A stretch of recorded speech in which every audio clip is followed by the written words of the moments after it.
Hello अर्चिप, क्या हाल चाल? तुम सब बढ़िया ही होगे। मैं भी बढ़िया ही हूँ, बस थोड़ी सी गला ख़राब है मेरा, तो उससे कॉप अप कर लेना भाई तुम लोग। एंड बिसाइड दैट ये स्टोरी बहुत ही ज़्यादा अच्छी है और इसका आर्ट वर्क चुम्बेश्वरी मतलब बहुत ही ज़्यादा बढ़िया है। तो इसका थोड़ा सा प्रीव्यू दे देती हूँ स्टोरी के कि क्या हो अगर एक डीमन को एक सेलेस्टियल बीइंग से प्यार हो जाए, मतलब एक इंसान से प्यार हो जाए। इससे ज़्यादा मैं तुम्हें स्पॉइलर नहीं दूंगी। Let just get back to the story, but उससे पहले तो मुझे एक गोल है कि इस में मैं एटलीस्ट 10K व्यूज़ तो I can ask, right? 10K views और 200-300 लाइक्स, इतना तो कर ही सकते हो यार तुम लोग। कर दो, करा दोगे ना? हाँ, तुम लोग बढ़िया हो, करा दोगे तो let's just start the video. तो स्टोरी की शुरुआत में एक आदमी स्टोरी सुना रहा होता है कि ये एक थोड़ी अजीब सी स्टोरी है एक वैली के बारे में जहाँ पर भूत रहा करते थे। उसी वैली में 3 राजकुमार भी रहा करते थे जिसका नाम था सेरियन, गेरियन एंड सिनियन।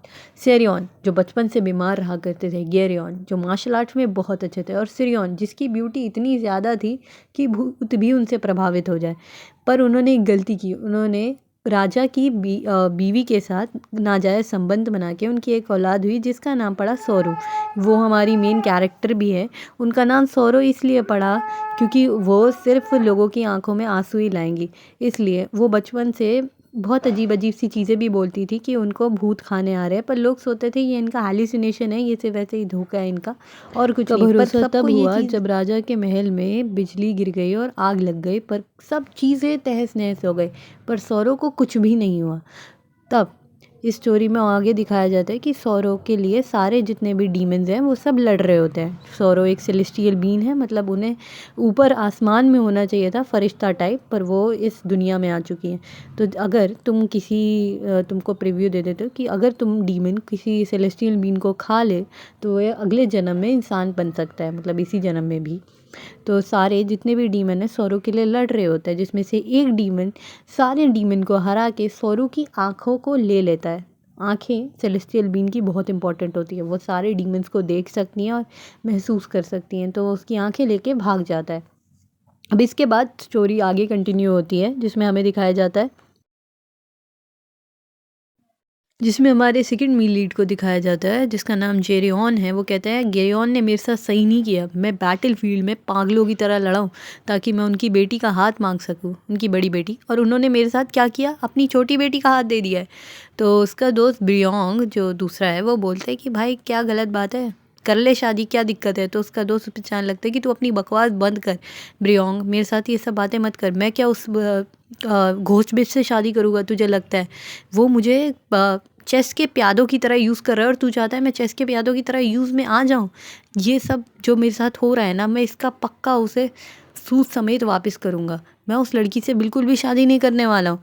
तो अब हमें सौरो दिखाई जाती है जो सारे भूतों पे चिल्ला रही होती है कि तुम लोगों को मुझे खाना है तो खा लो ना, क्यों नहीं खा रहे हो? मेरे को परेशान करके रखा हुआ है तुम लोगों ने। अब फिर एक अचानक से लाइट दिखती है जिसमें वो कहती है क्या सब कुछ बदलने वाला है क्या? और फिर उसे कपड़े पहनाए जा रहे होते हैं। कहते हैं ये क्या चल रहा है, मेरी शादी होने वाली है, मेरी शादी क्यों? कोई मुझे प्रिंसेस कंसीडर भी करता है? पक्का उन्होंने गैरन का हाथ मांगा होगा, इसकी बड़ी बहन। तो कहते हैं ये क्या हो रहा है, किसके साथ मेरी शादी, किस बेचारे के साथ मेरी शादी करा दी गई है? और वो जैसे ही जेयोंग को देखती है तो जितनी भी उसके पास की भूत है, जितना भी अंधेरा उसके पास का मिट जाता है। अब इसमें हमें अपना मेल लीड दिखाया जाता है जो स्क्रीन पे आया वही मेल लीड था, जिसको हम यातो बोलेंगे, जो यातो बोलता है कि मुझे भूख लग रही है। और इसके बाद दूसरे सीन पे शिफ्ट होता है जहाँ पे हमें घोस्ट प्रिंसेस दिखाई जाती है जिसे घोस्ट प्रिंसेस का नाम दिया गया होता है। तो जेरियन बोलता है कि मुझे इसमें ये तो बिल्कुल मुझे नॉर्मल ही लग रही है, क्या अलग है इसके अंदर? तो जेयोंग बोलता है मैं थक चुका हूँ अपने मन में कि कब ये सेरेमनी ख़त्म होगी, क्या पता परेड के बाद हो। तो फिर सौरो दिखती है, सौरो बोलती है क्या यहाँ पर भूत अटैक कर रहे हैं लोगों पे? तो एक भूत आके उसके मुंह पे हाथ रखता है और बोलता है कि हम तुम्हें उसके ऑर्डर पे लेने आए हैं, और वो उसे मार देता है। वैसे ही सौरो जेयोंग की तरफ देखती है, उसे लाइट लाइट से दिखता है, उसे अच्छे से नहीं दिखता। मैंने तुम्हें बताया उसकी आँखों की रोशनी, याद है ना? मैंने तुम्हें अभी बताया था कि उसे उसका गॉब्लिन उठा के लेके चला गया है। तो तो ये कहे तो ये लड़ने लगता है पागलों की तरह, इसे लड़ना वैसे भी पसंद है, तो ये बहुत चिल्लाने लगता है सब पे, तुम क्या कर रहे हो, तुम भी आके लड़ो, अपने दोस्त को बोलता है ब्रियोंग को। और ये देख नहीं सकती, तो इतनी हल्ला चिल्ली होती है जिसमें एक दो लोग इसके हाथ पे चढ़ जाते हैं, और ये बेचारी बेसहारा की तरह वहाँ पर बैठी हुई होती है। ये देख के जेरियोंग को बिल्कुल अच्छा नहीं लग रहा होता। उसका दोस्त ब्रियोंग बोलता है भाई जाके उसकी मदद कर दे थोड़ी बहुत। तो सौरो जो है इसके पास आती है और वो बोलती है प्लीज़ मुझे अपने साइड रख लीजिए, मैं बिल्कुल भी आपको दुख नहीं दूंगी, मैं कुछ नहीं करूंगी। और ये इसका वो चिल्लाने लगता है तुम्हें क्या लगता है मैं तुम्हें अपने साइड रखूं, सब अपने बारे में ही सोच रहे हैं, मैं तुमसे शादी करना भी नहीं चाहता था और मैंने तुमसे शादी करनी पड़ी। तो ये कहती है बस मैं आपकी साइड रहना चाहती हूँ, तुम बिल्कुल एक सन की तरह हो जो बहुत ज़्यादा अच्छे से शाइन करता है, तुम प्लीज़ मेरे को समझो ना, मैं मेरी वजह से बचपन से लोग मरते हुए आए हैं, मैं कभी किसी इंसान ने भी मुझे काइंडनेस दिखाई है वो इंसान मरा है, मैं किसी को तकलीफ़ नहीं पहुंचाना चाहती। जेओंग प्लीज़ मेरी रिक्वेस्ट को एक्सेप्ट कर लो। कहते हैं हम ले लेते हैं ना सौरव को अपने साथ। उसका दोस्त बेक्योंग बोलता है वो हमारे काम में आएगी। तो उसकी अचानक से सौरव उठती है और अपने हाथों से जेओंग के हाथ पे किस कर देती है। कहती है मैं सबकी चोटें ठीक कर सकती हूँ, मेरा खून सबकी चोटें ठीक कर सकता है। तो उसका दोस्त बोलता है भाई ले ले, बहुत ज़्यादा काम किए। तो सौरव बोलती है कि थैंक यू आपने मुझे अपने साथ रख लिया, मैं कभी ये फेवर भूलूंगी नहीं। और फिर हमें या तो दिखाया जाता है जो बोलता है कि अब प्लान क्या है। तो दूसरे इसके जो नौकर है वो इसका दिल ला के देते हैं एक इंसान का, जो खाता है और वो चिल्लाने लगता है मुझे और चाहिए, मेरी भूख ख़त्म नहीं हो रही है, ये कब ख़त्म होगी ये भूख। और वो चिल्लाने लगता है, वो कहता है ये भूख तब तक ख़त्म नहीं होगी जब तक तुम नहीं होगी सौरव, सौरव हमारी मेन लीड। तो फिर ये लोग दोनों दोस्त मिलके बातें कर रहे होते हैं कि हमारे सौरव बहुत काम में आ सकती है अगर हम लोगों को ट्रीट करना चालू चालू करें। तो जेओंग बोलता है तुम्हें बुरा नहीं लग रहा प्रिंसेस के लिए। कहते हैं क्या बुरा लग रहा है, बुरा पर बिजनेस बिजनेस होता है ना, इसलिए तुम्हें समझना पड़ेगा और उसे अच्छे से ट्रीट करना फ्यूचर में, हम वो हमारी बहुत काम की है। तो एक मेड जो है सौरव का ध्यान रख रही होती है, वो कहते हैं आपको बुरा नहीं लग रहा कि आपके साथ प्रिंस ये कर रहे हैं। तो कहते हैं मुझे क्या बुरा लगेगा, जब से मैं पैदा हुई हूँ तब से मैंने लोगों को तकलीफ़ ही दी है बस। जेओंग बिल्कुल एक लाइट की तरह है और उसने मेरी मदद भी की है, तो मुझे क्यों बुरा लगेगा, मुझे तो और अच्छा लग रहा है कि उनने मेरी इतनी मदद की। तो मेड पूछती है आपको कोई चीज़ पसंद है क्या। वो कहती है आपको कुछ भी चाहिए जो आप चाहती हो। तो वो कहते हैं कि हाँ मुझे, मैंने कभी फ्लावर्स की खुशबू नहीं सूंघी, आप फ्लावर्स लेके आ सकती हो तुम। तो वो कहती है पक्का ज़रूर ले आऊँगी मैं। और इसके बाद सीन स्किप होता है जिसमें हमें दिखाया जाता है कि फिर हमें एक घायल आदमी दिखाया जाता है जिसके घोड़े ने सर पे मार दिया होता है। तो सौरव को बुलाया जाता है, सौरव का हाथ पकड़ के बोलता है क्या तुम मेरी मदद कर सकती हो। तो कहती है 1 मिनट मैं शायद ना कर पाऊँ। तो कहता है ठीक है फिर जाओ ऐसे। कहते हैं नहीं एक बार मुझे ट्राई करने दीजिए। तो वैसे ही अपना हाथ काट देती है। कहती है तो सोचने लगता है कि क्या ये लड़की इतना कुछ कर सकती है, उसे तब भी इतना कुछ क्यों बोला जाता है भाई, मतलब इसे बोला जा रहा था घोस्ट ब्राइड, ऐसे करके बोला जाता है और ये लोगों की इतनी मदद कर सकती है। तो उसे जेयोंग को अपने दोस्त का याद आता है ब्रियोंग का कि उसका ध्यान रखना। तो उसके सर पे पैट करता है, बोलता है बहुत अच्छा काम किया तुमने इसको ठीक करके। तो अब ये और इसका दोस्त ब्रियोंग और जियोंग मिलके बातें करने लगते हैं कि हम लोग ऐसा कर सकते हैं, जो लोग बीमार हैं उनकी मदद कर सकते हैं। तो एक आदमी आता है, अचानक से आ जाता है, कहता है प्लीज़ मैंने सुना आप लोग मदद कर सकते हो, प्लीज़ मेरी बेटी को बता लीजिए उसकी बहुत ज़्यादा तबीयत ख़राब है। तो सौरव को बुलाया जाता है और वो बोलते हैं कि आपने मुझे किस लिए बुलाया। तो वो उनकी बेटी जो बीमार होती है उसको अपना खून पिलाने लगती है। तो उसका पिता चिल्लाने लगता है, नॉर्मल इंसान चिल्लाएगा कि तुम ये क्या कर रही हो, अपना खून मेरी बेटी को पिला रही हो, तुम पागल हो क्या। वैसे ही उसका ये बेटी बोलने लगती है और वो खुश हो जाता है और फिर वो सौरव के सामने झुक जाता है और बोलता है कि प्लीज़ थैंक यू, आपने जो मेरी मदद की, इतना कुछ किया आपने मेरे लिए, थैंक यू। और जैसे ही वो आदमी चला जाता है तो सौरव जो है जियोंग की तरफ बोलने लगती है मुझे पता है कि आप ये शादी कभी नहीं करना चाहते थे, आप मुझसे, और ये ना शादी आपको नापसंद थी, तब भी मैं आपके काम आ पा रही हूँ, इसके लिए शुक्रिया। और जियोंग ये सुन के गुस्से में निकल जाता है कि ये क्या बेवकूफ़ लड़की है, मुझे ही थैंक यू बोली जा रही है, इसे समझ नहीं आ रहा मैं इससे इसका फ़ायदा उठा रहा हूँ। फिर अब हमें 2 प्राइज़ दिखाए जाते हैं जो एक काम करने के लिए यहाँ पे है, गॉब्लिन का शिकार करने के लिए। ये लोग देखते हैं कि स्ट्रीट पे कोई एक ऐसी बॉडी पड़ी हुई है, बहुत बहुत बुरी तरीके से निकली पड़ी है। कहते हैं ये गॉब्लिन का काम तो नहीं है कहते हैं हो सकता है गॉब्लिन का काम हो।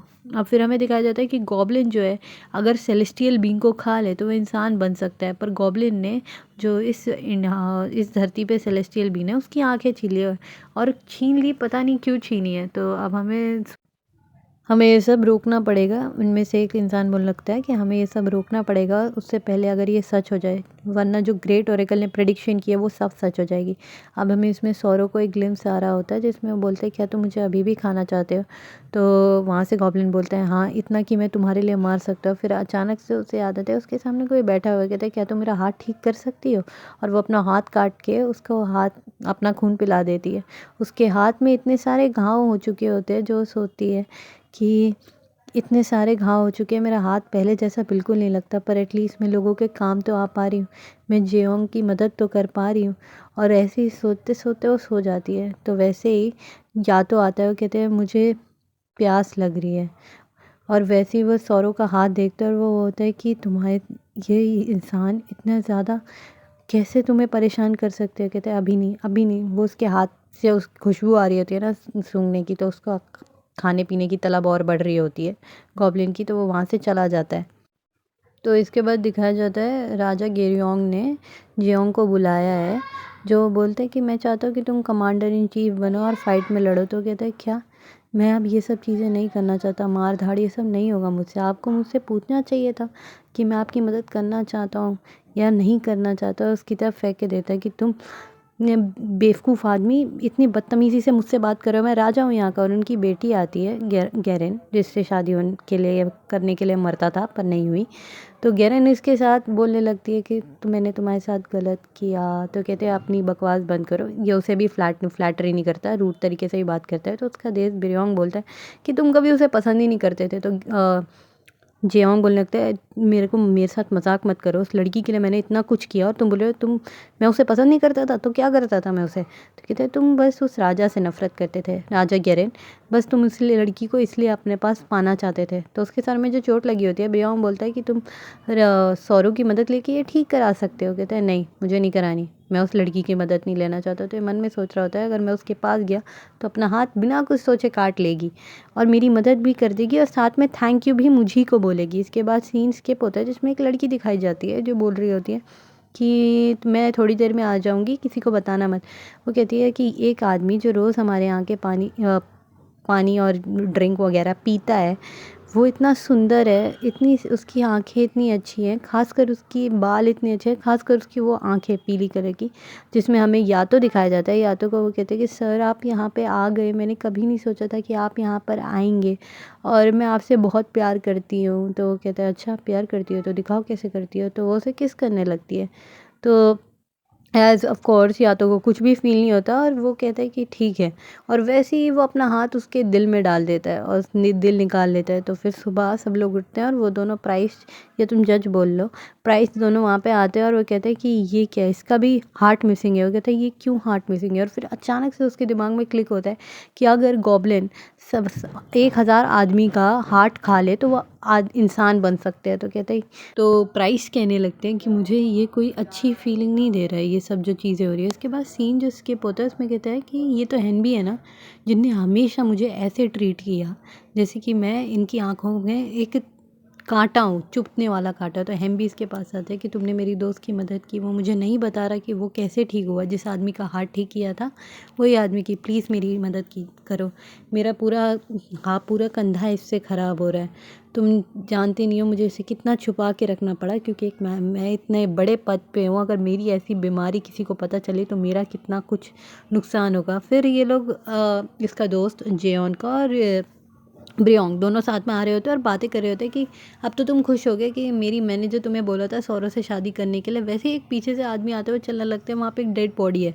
तो वो उसका दोस्त और वो दोनों जाते हो, कहते हैं क्या हो रहा है यहाँ पे। तो वो पूछते हैं कि एक आदमी पूछने लगते हैं उससे, और वो आदमी कहते हैं कि थीफ जो है आजकल बहुत ज़्यादा लूट पाट करने लगे और लोगों को मारने लग गए हैं, पता नहीं क्यों। इसके बाद सीन जो है स्किप पे होता है जिसमें हमें सौरव दिखाई जाती, जिससे उनकी मेड रोते हुए बोल रही होती है कि ये सब करना ज़रूरी है क्या, बोल दीजिए ना प्रिंस को कि वो आप अगली बार से कर दिया करेंगे, आपके हाथ में इतनी सारी चोटें हैं। तो सौरव बोलती है अगर मैंने मदद नहीं की तो वो इंसान मर भी सकते हैं। और उसे याद आता है कि जेक्योंग ने भी बोला था मैं उनके काम आ पा रही हूँ। तो ये सब तुम जाओ, मैं यहाँ पे सही है सब कुछ, तुम्हें कुछ नहीं होगा। वैसे ही सब सो जाते हैं तो कुछ लोग अंदर आने लगते हैं और वो नौकर अंदर आते हैं और कहते हैं कि मेरी माँ की तबीयत बहुत ख़राब है, मुझे आपका खून चाहिए प्लीज़, मुझे चाहिए, ऐसी आवाज़ में बोल रहे थे। तो सौरभ बोलती है ठीक है उन्हें कर लिया ना, मैं मदद कर दूँगी। तो एक सर्वेंट चिल्लाने लगता है नहीं, मेरे पे ना ही पॉलिटिकल पावर है ना ही मैं अमीर हूँ, मुझे आपका खून नहीं मिलेगा। और उसे काटने लगते हैं भाई, सब काटने लगते हैं। अगले दिन वो सब सारे नौकर इनके पास आते हैं और उन्हें बिल्कुल भी बुरा फ़ील नहीं हो रहा होता उसके लिए। और अचानक से उसकी वन ऑफ द मेड आके उसे फूलों का गुलदस्ता दे देती है। याद है उनने गुलदस्ता की विश की थी। तो वो बोलते हैं कि कैसे लग रहे हैं आपको, कहते हैं थैंक यू इन सब चीज़ों के लिए। फिर उस दिन के बाद से भाई हर रात वो नौकर लोग आते हैं और उसका खून निकालते हैं, उसकी बिना मर्ज़ी के काट काट के। बहुत ज़्यादा ब्लीडिंग होती है। उनमें डर ख़त्म हो चुका था, उनमें सब कुछ ख़त्म हो चुका था। जिसमें सौरभ बोलती है क्या ये सब चीज़ें के लिए ही मैंने यहाँ पे आई थी, ये सब वही, क्या मेरी उन्हीं गुनाहों की सज़ा मिल रही है जो बचपन में मैंने किए थे, जो लोग मेरी वजह से मरे। फिर उसके बाद सौरव जो है फूलों को सूंघ रही होती है, वैसे ही उसकी जो मेड है वो दोनों बातें कर रहे होते हैं कि आपको ये फूल बहुत अच्छे लग रहे हैं ना, वैसे ये इतने अच्छे भी नहीं है, मैं इन्हें रोज़ लेके आऊँगी आपके लिए। कहते हैं क्यों नहीं अच्छे हैं, बहुत प्रीशियस है, इन फूलों को वास में डाल दो ठीक है। और वैसे ही सौरव बेहोश हो जाती है और सौरव कहती है ये सब जो चीज़ें हो रही है क्या मैं यही डिज़र्व करती थी। वो बेचारी रोने लगती है और रोकर सारे डीमंस को बोलती है तो मुझे खाना चाहते थे ना, खा लो, मेरी ज़िंदगी वैसे भी ख़राब ही है, खा लो मुझे। और वैसे ही सारे डीमन इसकी तरफ बढ़ते हैं और यातो आ जाता है और यातो की लाइट से सब लोग गायब हो जाते हैं। यातो सबसे बड़ा डीमन है मैं तुम्हें बता दूँ, या गॉब्लिन है। तो यातो बोलते हैं कि नहीं, कुछ बोलता है जो ब्लैंक हो जाता है और कहते हैं कि तुम्हें ज़िंदा रहना पड़ेगा। और उसकी आँखों को ढक रखा होता है अपने हाथों से। तो वैसे ही वो गायब हो जाता है और फिर सौरभ पीछे मुड़ती है और कहती है कि उसकी आवाज़ में इतना गम क्यों था। और वैसे ही वो अपनी आंखें खोलती है तो अपने सामने जेओंग को पाती है, जिसमें जेओंग को थोड़ा डरा हुआ दिखाया जाता है। और जेओंग का प्रीवियस सीन दिखाया जाता है जिसमें वो सोता हुआ आ रहा होता है कि ब्योंग ने बिल्कुल सही बोलते हैं, शादी फ़ायदा तो कर रही है। और फिर अचानक से वो मेड की आवाज़ सुनता है और कहते हैं ये मेड तो शायद उस लड़की की है। और उसे बोलता है कि आने दो उसे, वो क्या बोलना चाहती है।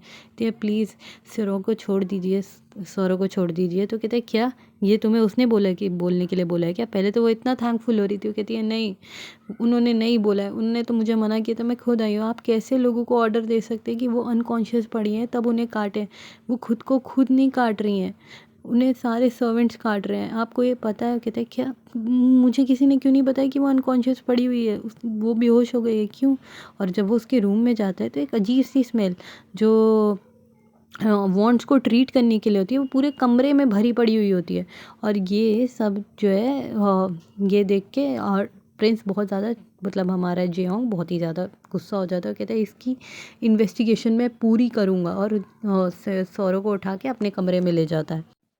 तो वैसे ही सौरव को देखने के लिए एक डॉक्टर को बुलाया जाता है। वो कहते हैं कि इसका पूरा जितना भी नाइफ़ यूज़ हुआ है वो इन्फेक्टेड नाइफ़ थी, साफ़ सुथरी नाइफ़ यूज़ ही नहीं करी गई है।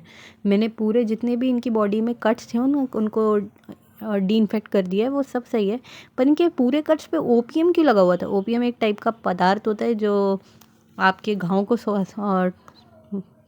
को सही करने में मदद करता है। तो कहते हैं ये सब क्यों लगा हुआ था और इतने सारे घाव इनके शरीर में कहाँ से आए। और ये सोच के बाहर चला जाता है और जियोंग जितने भी सर्वेंट्स थे जो उस क्वार्टर में और इस बुरे काम में इन्वॉल्व थे उन्हें मारने लगता है, मतलब लोगों से पनिशमेंट दिलवाता है। उसका दोस्त आता है ब्योंग, वो कहता है ये क्या चल रहा है। कहते हैं तुम्हें पता है इन लोगों ने क्या क्या किया है सौरव के साथ, जो जो इस चीज़ में इन्वॉल्व था मैं इन सबको सज़ा देने वाला हूँ। और जो ब्योंग बोलते हैं हाँ तुम देना सज़ा, पर अगर तुम ये न्यूज़ फैली कि तुम ऐसे ही चीज़ें कर रहे हो, रूमर्स फैली कि तुम अपने सर्वेंट्स को मतलब चोट पहुंचा रहे हो, ये अच्छा नहीं होगा। तो ब्रियोंग ये सब बोल रहा होता है। जियोंग मन में सोचता है तो क्या मैं जाने दूँ, मैंने उस लड़की के साथ मुझे पता भी नहीं उसके पास कितने सारे लोग आया करते थे, कितना क्या होता था। और वैसे ही जब उस वहाँ से चला जाता है दुख में, तो वैसे ही सौरव अपनी आंखें खोलती है। तो सौरव उठती है, वो कहती है मैं यहाँ कैसे बची। तो उसे कहती है शायद से यूम ने किया होगा, जो उसकी मेट थी जो उसके साथ रहती थी वो। कहते हैं तुमने मुझसे मदद क्यों नहीं मांगी। कह रही क्या मैं मदद मांग सकती थी? वो कह रही है क्यों नहीं मांग सकती थी तुम, पक्का मांग सकती थी। तो सौरव कहने लगती है अच्छा तो अगर मैं तुमसे मदद मांगती तो तुम मेरी मदद करते तो, और नहीं तो क्या, क्यों नहीं करता। फिर उसे अचानक से याद आया होता है जो उसने पीछे उससे पहले बोला था कि पहले एपिसोड में मैं तुम्हारी कभी मदद नहीं करूँगा। वो कहते हैं ठीक है, मैं तुमसे माफ़ी मांगना चाहता हूँ और मैं इन सब चीज़ों के लिए तुम्हें कंपनसेट करना चाहता हूँ। तुम्हें जो चाहिए मुझसे तुम वो मांगो मुझसे। कहती है मैं मांग सकती हूँ? कहते हैं हाँ मांगो। तो ये कहते कुछ भी, वो पैसे हो सकते हैं कुछ भी। वो कहते हैं मैं तुम्हारा चेहरा छूना चाहती हूँ, मुझे दिखता नहीं है ना, तो मैं चेहरा छू सकती हूँ क्या तुम्हारा? कहते तुम्हें मेरा चेहरा छूना है। वो अपने मन में बोल रहा है होता है कि इसे बस मेरा चेहरा छूना है। ये क्या है इतना कुछ करने के बाद कि मेरा चेहरा छूना चाहती है बस। तो कहते हैं हाँ। तो ये बोलते हैं कि तुम कुछ भी मांग सकती हो मुझसे। कहते हैं देखो जियोंग तुम एक सन की तरह हो जो बस रह कर ही लोगों के लिए बहुत कुछ करता है, वैसे ही हो तुम। तो वो अपना चेहरा आगे बढ़ा देता है, वो छूने लगती है। वो कहती है इंटरेस्टिंग, तुम्हारा चेहरा और अच्छा हो सकता है अगर तुम थोड़ा स्माइल किया करो, तो थोड़ा हाश है। तो इसके बाद हमें या तो दिखाया जाता है दो लोग उन लोगों को पकड़ रहा होता है जिनने सौरव का खून निकाला होता है। सौरव का खून निकाल के एक आदमी भाग रहा होता है कि अब मैं ये खून बेचकर अमीर बन जाऊंगा। तो वैसे ही सौरव का जो खून लेके भाग रहा होता है या तो आता है कहता है वापस करो वो सामान। कहता है क्यों दूँ मैं? तो वो तुम डिज़र्व नहीं करते, वो सामान वापस रखो वहीं पे। अब जियोंग और उसके दोस्त का सीन आता है जिसमें दोनों बात कर रहे होते हैं कि यार कभी कभी तो वो अपना खून से लोगों की मदद कर ही सकती है ना। सौरव तो कहता है नहीं, मुझे उस लड़की की मदद नहीं चाहिए, वो कभी ये सब नहीं करने वाली है। समझ आई तुम्हें? तो कहता है क्यों कर सकती हो? कहता है नहीं मैंने बोल दिया ना ब्योंग, अब वो कभी नहीं करेंगी, मतलब कभी नहीं करेंगी। और ये कह के जियोंग बाहर निकल जाता है। कहता है मैं उस लड़की की मदद नहीं लेने वाला हूँ बिल्कुल भी। और वो बाहर देखता है तो सौरव बैठी हुई होती है और फूलों को देख रही होती है। कहते हैं कि तुम चाहती हो कहीं पे बाहर कहीं जाना? तो कहते हैं हाँ मैं चाहती तो हूँ, तुम लेके चलोगे? तो ये कहता है कि मैं जब भी इस लड़की के पास होता हूँ जियोंग, तो मुझे हमेशा अजीब सा क्यों लगता है। उसके बाद हमें सीन दिखाया जाता है जिसमें सौरव से हाथ फैला के बाय बाय करी होती है जियोंग को कि आराम से आना। उसके बाद हमें यातो का सीन दिखाया जाता है जिसमें कहते हैं ये थोड़ा अजीब है, जिसमें उसके जो दो नौकर होते हैं कहते हैं कि आप तुम थोड़ा इंसानों जैसा बिहेव कर रहे हो। फिर वैसे ही एक इंसान बोलता है मुझे बख्श दो। तो कहते हैं ये इकलौता आदमी है बचा है जो सौरव के केस में इन्वॉल्व था, जिसने उसका खून चुराया था। तो अब ये इकलौता बचा है। कहता है अच्छा तो इसे गुस्सा कहते हैं। उसका गार्ड बोलता है तुम्हें गुस्सा आ रहा है? कह रहा है तो इसे गुस्सा कहते हैं जो ये सौरव के इन लोगों ने खून चुराया है। खून चुरा भाई तुम देख रहे हो उसका खून निकाला और फिर चुराया भी, दे के भाग भी रहे हैं कि इसे बेचेंगे। और इसने उन सब आदमियों को मार दिया है या तो ने। और ये कहता है अच्छा तो अगर मुझे गुस्सा आ रहा है तो सौरव को गुस्सा क्यों नहीं आ रहा जब उसको भी इतनी सारी चोटें लगी हुई है? वो उससे होता है। वो कहता है क्या पता वो गुस्सा करने की हालात में ना हो, अगर वो गुस्सा करेगी तो और सिचुएशन ख़राब होगी। तो या तो बोलते हैं सिचुएशन ख़राब होगी तो फिर उससे क्या होगा? वो कह रहे किसी इंसान को दिक्कत हो सकती है। तो वो कहता है इंसान को दिक्कत, और उसे वैसे ही जियोंग याद आता है। कहता है अच्छा तो उसे उससे दिक्कत है। और फिर इसके बाद हमें दूसरे सीन में दिखाया जा तो सौरव यहाँ पे बैठ के कुछ सोच रही होती है। तो उसकी वन ऑफ द सर्वेंट उससे पूछती है कि आप क्या सोच रही हो? तो कहती है कुछ नहीं, मैं बस इन फूलों के बारे में सोच रही थी, इनकी खुशबू कितनी अच्छी है ना। वैसे ही जेयून आ जाता है और वो जेयून को देख के खुश हो जाती है। वो जेयून बोलता है तुम खाना क्यों नहीं खा रही? तो बोलती है कि नहीं मेरा मन नहीं है खाने का। तो ये लोग बाहर जो है एक वॉक के लिए जाते हैं और जेयून बताता है कि मैं एक फेस्टिवल में जा रहा हूँ जो इनकी कंट्री साइड में हो रहा है। तो कह रही वहाँ पर एक टीफ़ी टॉफ़ी भी मिलती है क्या? जब मैं छोटी थी तो मेरी दादी मुझे ला के दिया करती थी। तो जयन बोलता है तो ठीक है तुम भी मेरे साथ चलो। तो जैसे ही ये दोनों ये सौरव खुश हो जाती है जाने के लिए तो एक कदम आगे बढ़ाती है, बेचारी वैसे ही गिर जाती है। तो जयन को अपनी शादी के टाइम का याद आता है, जैसी वो हेल्पलेसली बैठी हुई थी वैसी उसे अभी का याद आ रहा होता है। तो सौरव बोलती है कि मैं अभी उठ जाऊंगी 2 मिनट। वैसे ही जयन उसका जूता ढूंढ के उसके पैरों में पहना देता है। इसके बाद ये दोनों उस फेस्टिवल में आ जाते हैं जहाँ पर जेयून बोलता है अपना हाथ आगे बढ़ाओ। हाथ आगे बढ़ाने के बाद वो उसे वही टॉफ़ी जो इसने बोली थी कि मिलती है वही ढेर सारी ख़रीद के दे दी। तो ये बोलती है इतनी सारी? वो कह रही हाँ तब तक खाओ जब तक तुम्हारा मन ना भरे, ताकि तुम फिर से मुझसे ना पूछो। और वो सौरव से खाने लगती है, कहती है बहुत अच्छी है और टेस्टी है। तो जेयून उसे देख के स्माइल देता है ऊपर और कहता है ये बिल्कुल एक स्क्विरल जैसी लग रही है। और उसे वहीं पे छोड़ के चला जाता है क्योंकि वो सुन रहा होता है कि एक शॉपकीपर बोल रहा था कि एक नई तरह की हेयर पिन कंट्री साइड से आई है, तो आप लोग ख़रीद सकते हैं। वो वहीं पे खड़ी खड़ी सोच रही होती है सौरव कि मुझे जेयून से और चीज़ें चाहिए, पर मैं क्यों एक और उससे डिमांड कर रही हूँ। वैसे ही वहाँ के लोग जो है सौरव पे पत्थर फेंक देते हैं। भाई कितने घटिया लोग हैं यहाँ के, पर ठीक है। तो पत्थर फेंक देते हैं और वो तो वैसे ही जो है और लोग बोलने लगते हैं कि तुम्हें शर्म नहीं आती, इतने लोग तुम्हारी वजह से घोस्ट प्रिंसेस मर चुके हैं, तुम यहाँ पे फिर पहुँच गई हो। तो वैसे ही वो उसकी तरफ दूसरा पत्थर फेंकने ही वाले होते हैं, वैसे ही यातो आ जाता है और यातो जो है उस पत्थर को रोक लेता है। यातो को देखते ही उससे सुरो को एनर्जी का फील हो जाता है कि एक बैड एनर्जी है, तो वो कहती है कि प्लीज़ इन लोगों को मत मारना, प्लीज़ मैं अभी इतने अच्छे से रह रही थी, फिर से प्लीज़ मत मारना। और यातो को अपना पहले टाइम का थोड़ा उसका प्रीव्यू दिखाया जाता है कि यातो जो है एक मॉन्स्टर हुआ करता था जिसके ऊपर एक श्राप था कि उसकी भूख कभी ख़त्म नहीं होगी। एक दिन वो खाना खा रहा होता है, वैसे ही उसको सूरज की रोशनी पड़ती है और रोशनी में वो जब बाहर निकलता है तो इंसानों को देखता है जो एक दूसरे को खा नहीं रहे होते हैं, एक दूसरे को गले लग रहे होते हैं। उसे समझ नहीं आ रहा कि इंसान ये सब क्यों कर रहा है। और उसके बाद वापस इस सीन पे दिखाया जाता है यहाँ जहाँ पे जेयून आ जाता है और जेयून कहता है कि सौरव को चोट लग गई होती है, उन्हें देख ली होती है और कहते हैं कि किसने मारा सौरव को, तुमने मारा। वैसे ही जैसे ही वो उसके पास बढ़ने लगता है यातो के पास, तो सौरव उसके पास पीछे से आके जेयून को पकड़ लेती है और कहती है कि प्लीज़ जेयून को मत खाना, प्लीज़ जेयून को मत खाना, उसने मेरे साथ बहुत अच्छा किया, प्लीज़ जेयून को मत खाना। और वैसे ही जेयून जो है उसकी चोट देखता है और कहता है कि अभी इसका इलाज कराने की ज़्यादा ज़रूरत है, बहुत ज़्यादा डीप चोट लग गई है। और जितने भी लोग होते हैं वो वहाँ पर बातें करने लगते हैं कि जेयून के कब से अपनी बीवी के साथ इतना, इस घोस्ट प्रिंसेस के साथ इतना अच्छा रिलेशनशिप हो गया भाई। तो ये लोग और घटिया घटिया बातें करने लगते हैं कि भाई कुछ और काम में अच्छी होगी, वो कह रही जैसे। और ये लोग मजाक उड़ा रहे होते हैं सौरव का और एक आदमी आके यातो के पास आके बोलता है तुम उसकी इतनी साइड ले रहे थे, क्या हुआ।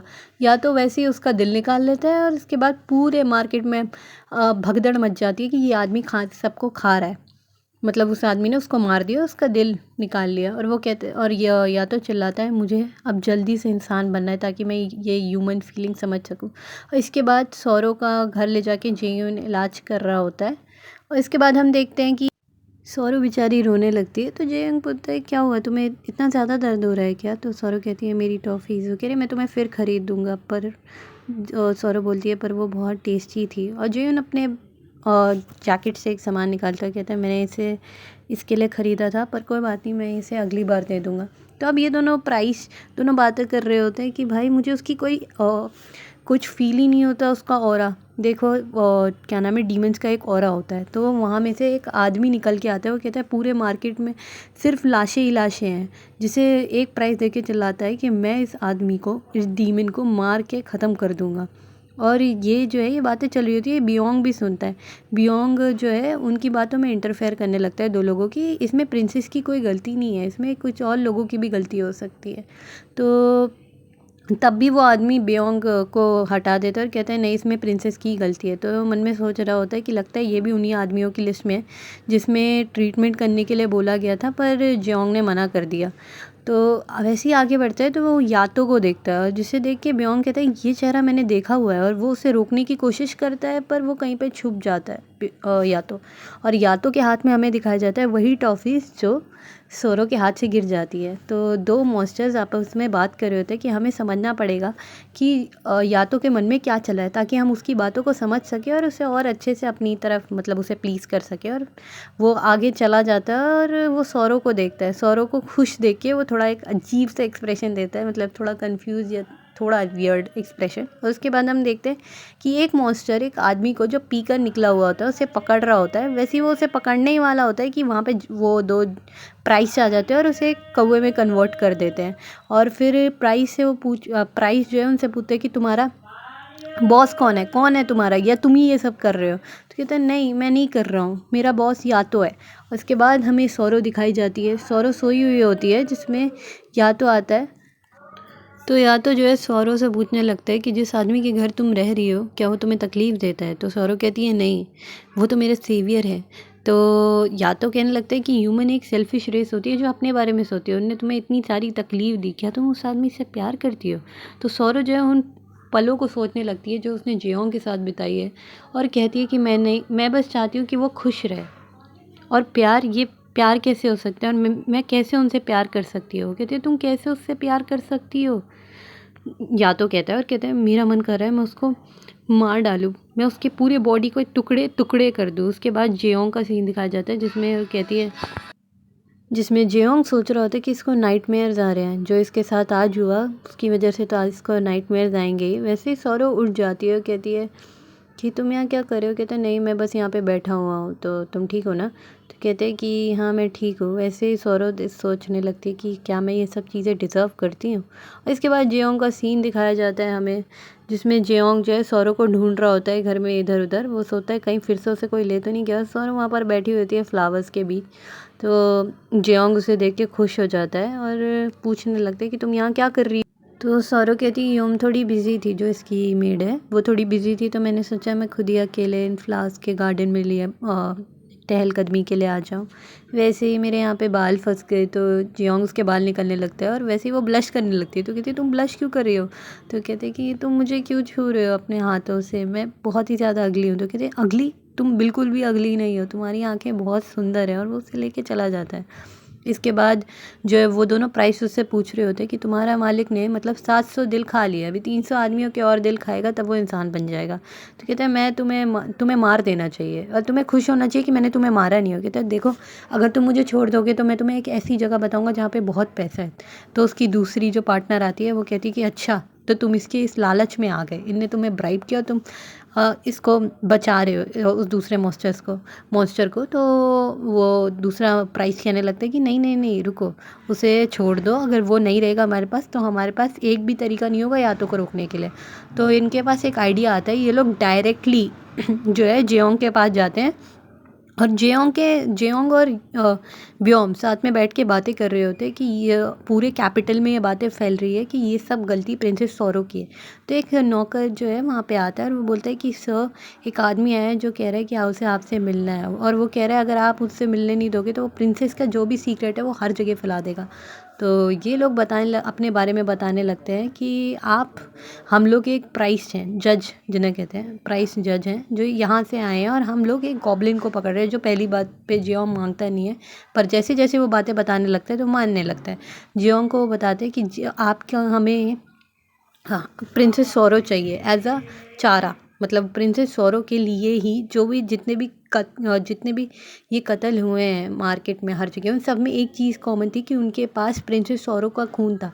तो जेओंग ये सुन के चिल्लाने लगता है। तो कहता है तुम लोग इतने ज़्यादा एक्सपीरियंस हो तो तुम्हें प्रिंसेस सौरो एक चारे की तरह क्यों चाहिए, मेरे को तुम लोगों पर बिल्कुल भरोसा नहीं है। तो उसका दूसरी जो पार्टनर होती है, जो प्राइस की पार्टनर कहती है तुम्हें कोई उसकी चिंता नहीं थी, तुम खुद उसका खून इधर उधर अपने फ़ायदे के लिए यूज़ कर रहे थे। तो जिस पे जियोंग गुस्सा हो जाता है और कहता है तुम चुप रहो, तुम कैसे मुझसे बातें कर रही हो। तो ये कह के चला जाता है और वो बाहर सोचने लगता है कि ये क्या हो रहा है, क्या मेरे को सही में उसे प्रिंसेस को ऐसे यूज़ करना पड़ेगा। तो उससे मिलने के लिए जाते हैं जहाँ पे दोनों बातें कर रहे होते हैं, उसकी मेड और वो, कि आपके हाथ के जो घाव हैं जल्दी ठीक हो जाएंगे कहते, और उसकी मेड कहते हैं आप और सुंदर हो जाएंगी थोड़े टाइम में, आने वाले टाइम में। जिसमें जियोंग आता है कहता है अच्छा थोड़े टाइम में और सुंदर हो जाओगी, बढ़िया। तो ये लोग और बातें करने लगते हैं जिसमें जियोंग मुद्दे पे आता है और बोलता है कि दो प्राइस चाहे और वो चाहते हैं तुम्हें एक बेट की तरह यूज़ करना, एक चारे की तरह यूज़ करना उस गॉब्लिन के लिए, क्या तुम बनना चाहोगी। तो ये खुशी खुशी बोलने लगती है कि मैं खुशी खुशी बनूंगी, अगर मैं तुम्हारी कुछ भी मदद काम आ सकूँ तो मैं खुशी खुशी करूँगी। जो कहते हैं, तो जियोंग ये सुन के बाहर चला जाता है गुस्से में कि तुम हमेशा कभी अपने बारे में क्यों नहीं सोचती हो, हमेशा दूसरों के बारे में क्यों सोचती हो। वैसे ही जियोंग वापस आता है और ये लोग बैठ के आपस में बातें कर रहे होते हैं कि ऐसी ऐसी चीज़ें हम करेंगे और ऐसे ऐसे उसे फंसाएंगे। तो जियोंग जो है वापस आता है और फिर से सौरो से मिलता है और सौरो को कहता है कि देखो तुम अपने उस जो चैम्बर है उसके अंदर ही रहोगी, मतलब जिस गाड़ी जो पहले टाइम की वो गाड़ी हुआ करती थी उसके अंदर ही रहोगी, और जब तक कोई आए ना तब तक तुम वहाँ से निकलोगी नहीं। और उसे वो उठाकर जियोंग उसे उठाकर छोड़ने के लिए जाता है उस गाड़ी तक, और वो लोग कहते हैं आप पक्का निश्चित रहिए, आप हम सौरों का पूरा ध्यान रखने वाले हो। और जियोंग को ये भी बताते हैं कि जियोंग में एक एक एनर्जी है, एक चीज़ है गिफ्टेड, जिससे जितने भी डेविल्स होते हैं वो सब भाग जाते हैं। तो जियोंग को याद आता है कि इसीलिए जब शुरू के चैप्टर्स में मैंने बताया था कि प्रिंसेस सौरो इतनी ज़िद कर रही होती है कि मुझे आपके पास रहना है। इसके बाद हमें थोड़ा सा प्रीव्यू दिया जाता है पहले जे और यातो के बारे में, जिसमें हमें दिखाया जाता है, फिर उसके बाद दिखाया जाता है हमें यातो का थोड़ा प्रीवियस लाइफ का प्रीव्यू, जिसमें एक आदमी डूब रहा होता है और कुछ लोग चिल्ला रहे होते हैं कि ये मर जाएगा, कोई इसे बचाओ। वैसे ही यातो उसे बचाता है और जैसे ही वो आदमी पीछे मुड़ता है थैंक यू बोलने के लिए, वो यातो को देखता है और डर जाता है और सब लोग चिल्लाने लगते हैं एक गॉब्लिन है, एक गॉब्लिन है। तो यातो सोचता है क्या ये मेरे चेहरे की वजह से है जो ये लोग इतना डरते हैं, तो वो एक इंसान को खा लेता है और उसी की बॉडी को अपने शरीर पे चढ़ा लेता है और फिर वो घर जाता है उसकी बीवी से मिलने। उसकी बीवी कहती है कि तुम्हें पता है मैं कितनी चिंतित थी तुम्हारे लिए, तुम अभी तक क्यों नहीं आए। और जैसे ही वो अपने पति को देखती है और वो कहती है तुम कौन हो। वैसे ही इसमें हमें दिखाया जाता है कि एक बूढ़े पंडित, तो वो चिल्ला रहे होते हैं कि तुम कभी फील नहीं कर पाओगे कि इंसान के इमोशंस कैसे हैं, तुम्हें कभी फील करने मिलेगा ही नहीं। तो वो उस बुढ़े को भी खा लेता है या तो, और जिसमें या तो जो है एक बच्चे को पालन पोषण करने लगता है और वो बच्चा कहता है कि थैंक यू, आप मेरा इतना ध्यान रख रहे हो, क्या मैं आपको पापा कह सकता हूँ। और उसके बाद वो बच्चा अंधा होता है, तो वो कहता है कि काश मेरी आंखें होती ताकि कि मैं आपको देख पाता।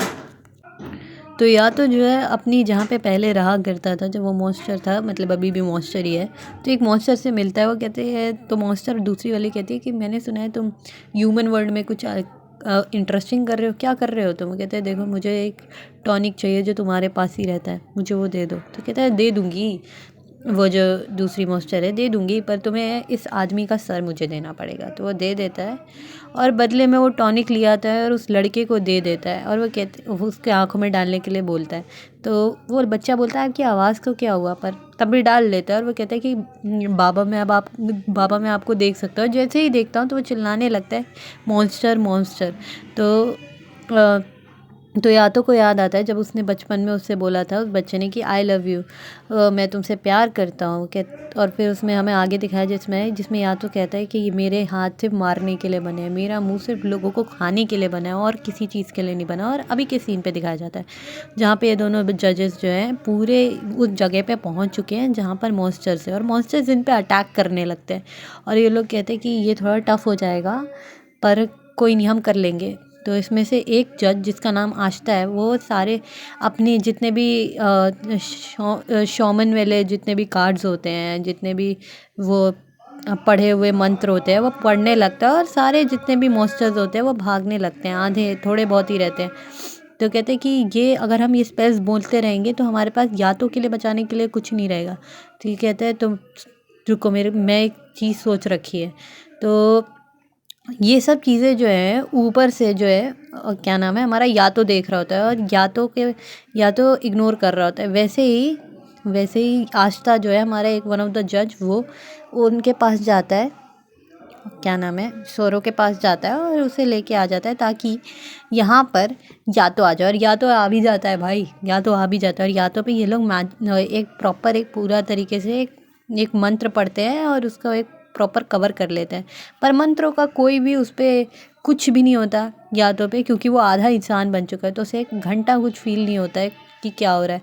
तो वो कहता है कि तो या तो कहता है ये सब क्या बकवास है। वो कहते हैं मैं तुम्हें मारने में मुझे तुम्हें एक समय नहीं लगेगा। वैसे ही वहाँ पे जेओंग आ जाता है और जेओंग उसे छुड़वाने लगता है। तो जेओंग की जैसे ही वहाँ पे आता है तो सौरो उसकी एनर्जी फील कर सकती है। जेओन को वो देखती है और चिल्लाती है उसका नाम। तो जेओन कहते हैं अंदर रहो तुम, ठीक है। वो कहते हैं मेरे हाथ, तो यातो के हाथ पे जॉन ने अटैक किया होता है तो उसके हाथ का घाव जो है ठीक नहीं हो रहे होते हैं। तो अपने हाथ को देखता है और जियोन बोलता है कि चलो कुछ बातें करनी है मुझे तुमसे। ये दोनों फाइट करने लगते हैं जिसमें एक दूसरे को ये लोग मारने लगते हैं। जो और लोग वहाँ पर देख रहे होते हैं कि हम लोग बीच में ही आएंगे, हमें हट जाना चाहिए। जिसमें दोनों बातें कर रहे थे कि ये आदमी वही है जिसे मैंने मार्केट में देखा था। ये जेओन सोच रहा होता है, जेओन अच्छे से हमले कर रहा होता है। कहता है तुम्हारे मूवमेंट एक स्टिफ है बहुत, क्या तुम यही इतने अच्छे गॉब्लिन हो। कहते हैं मैं तुम्हारा दिल, तुम्हारा खून, सब कुछ निकाल के तो ख़त्म कर दूंगा। ये या तो बोलता है और या तो अटैक करता है जियोंग पे, उसे पकड़ ही लेता है, मतलब अगला उसे मारने ही वाला होता है। वैसे ही वहाँ पे हमारी सौरो आते हैं और वो कहते हैं कि ये सब बंद करो। और सौरो की आवाज़ जैसे ही वो सुनती है तो उसकी तरफ देखने लगता है और जियोंग उसे एक पंच मार देता है। वो कहते हैं तो वैसे ही सौरव कहती है, क्या तुम मुझे खाने के लिए आए हो? या तो मैं तुम्हें पहले याद नहीं था मुझे तुम, पर अब मुझे याद आ चुके हो। अगर तुम्हें मैं ही चाहिए तो ले लो मुझे, पर प्लीज़ जियोंग को छोड़ दो। कहता है ठीक है, मुझे जो चाहिए वो तुम हो। जैसे ही वो अपना हाथ बढ़ाता है भाई, उसी मूवमेंट पे जियोंग कूदता है और सौरव को बचा लेता है। तो या तो बोलता है, मैं तुम्हें छूना चाहता हूँ, तुम्हारे बालों को, तुम्हारे हाथ को, तुम्हारे उन फिंगर्स को जिस पे निशान हुए थे, तुम्हारे चेहरे को मैं तुम्हें फ़ील करना चाहता हूँ। ये सब देख के सौरव रोने लगती है। जैसे ही या तो सौरव की आंखों में आंसू देखता है, उसे बहुत अजीब लगता है और वो वहाँ से भाग जाता है। तो सब लोग कहते हैं कि सब चुप हो जाओ और पहले सौरव को चुप करा। तो जैसे ही सौरव से सब लोग कुछ पूछने ही वाले होते हैं, जियोंग बोलता है बाद में। तो हमें एक पीछे का प्रीव्यू दिखाया जाता है जहाँ पे एक वैली में एक मॉन्स्टर रहा करता था। मॉन्स्टर को देख के सौरव डर जाती है, पर देखती है कि उसके हाथों में वही बॉल्स है जो उसकी गलती से अंदर चली गई। तो उस वैली में एक मॉन्स्टर रहा करता था जिसने सौरव की आंखें ली थी। अब यही सब सीन दिखाया जाता है जिसमें और बचपन का याद सौरव का सीन दिखाया जाता है कि वो कह रही होती है, प्लीज़ मेरी मदद कीजिए, प्लीज़ मेरी मदद कीजिए। पर वो और लोग और जितनी भी मेड्स होती है कहते हैं हमें इस बच्चे से दूर रहना चाहिए। सब लोग कहते हैं कि इसके अंदर कोई घुस है। तो एक दादी आती हैं जो इसका अच्छा ध्यान रखा करती थी और इसे खेलने के लिए एक चीज़ देती हैं। जो मुझे ग्रेटफुल होना चाहिए कि मुझे ये चीज़ मिली, पर वो गलती से वो जो क्यूब उसे दिया गया था खेलने के लिए, वो गलती से गेट के अंदर चला जाता है। तो एक मॉन्स्टर अपने हाथ से वो क्यूब देता है। पहले वो मॉन्स्टर का हाथ देख के डर जाती है, पर वो देखती है कि उसके हाथ में क्यूब है, वही जो उसका अंदर चला गया था। तो वो खुश हो जाती है क्योंकि पहली बार किसी ने उसे काइंडनेस दिखाई होती है इतनी अच्छा करके। तो फिर से अंदर फेंकती है पर कोई रिस्पॉन्स नहीं आता, तो वो रोने लगती है। तो फिर से वही मॉन्स्टर उसका हाथ देता है। कहते हैं कि पहली बार किसी ने अपना मुझे काइंडनेस दिखाई थी और वो तुम थे या तो। और वो फिर वहीं पे बैठने लगती है और यातो से बात करने लगती है।